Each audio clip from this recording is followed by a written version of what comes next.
കണ്ടിശങ്കടവ് പടിയും ചക്കാമഠത്തിൽ ആലപ്പുഴ രുധിരമാല ഭഗവതി ക്ഷേത്രത്തിലെ തോറ്റമ്പാട്ട് മഹോത്സവം ഭക്തി നിർഭരമായി.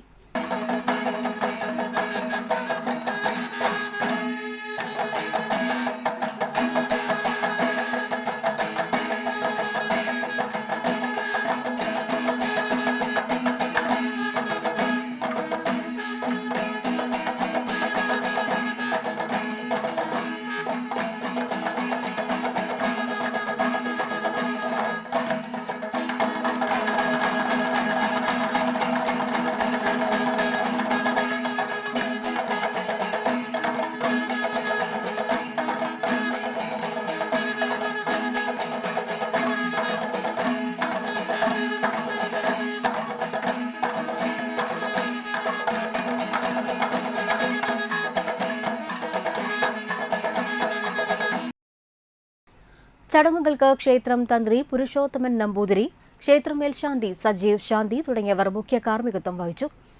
വെള്ളിയാഴ്ച രാവിലെ നട തുറക്കൽ, വിശേഷാൽ പൂജകൾ, ദൈവത്തിന് കളം, ഹനുമാൻ സ്വാമിക്ക് രൂപക്കളം, വൈകിട്ട് ദീപാരാധനയ്ക്ക് ശേഷം അഷ്ടനാഗക്കളം എന്നിവ നടത്തി. ശനിയാഴ്ച രാവിലെ മുത്തപ്പൻ രൂപക്കളം, ഉച്ചയ്ക്ക് ദേവിക്ക് രൂപക്കളത്തിൽ തോറ്റമ്പാട്ട്, വൈകിട്ട് പുറത്തേക്ക് എഴുന്നള്ളിപ്പ്, ദീപാരാധന, വിശേഷാൽ പൂജകൾ, അത്താഴപൂജയ്ക്ക് ശേഷം വിഷ്ണുമായ സ്വാമിക്ക് രൂപക്കളം എന്നിവയുണ്ടായിരുന്നു.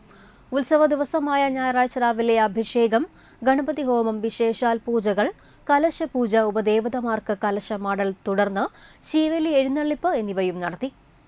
വൈകിട്ട് പത്യാല ക്ഷേത്ര സന്നിധിയിൽ നിന്നും താലം, പഞ്ചവാദ്യം, നാദസ്വരം, മേളം എന്നിവയോടെയുള്ള ഉത്സവം എഴുന്നള്ളിപ്പും ഉണ്ടായിരുന്നു.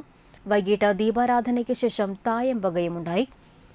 ക്ഷേത്രം കമ്മിറ്റി ഭാരവാഹികളായ president CB Shibu, secretary AM Kannan, treasurer CV Prakashan, രക്ഷാധികാരികളായ Prabhakaran Thalikkulam, CV Mohanan, CV Chandrahasan, AA Mohanan, AK Prabhakaran, Thanka Balan, AG Bhuvanadas, CA Sasidharan തുടങ്ങിയവർ പരിപാടികൾക്ക് നേതൃത്വം നൽകി.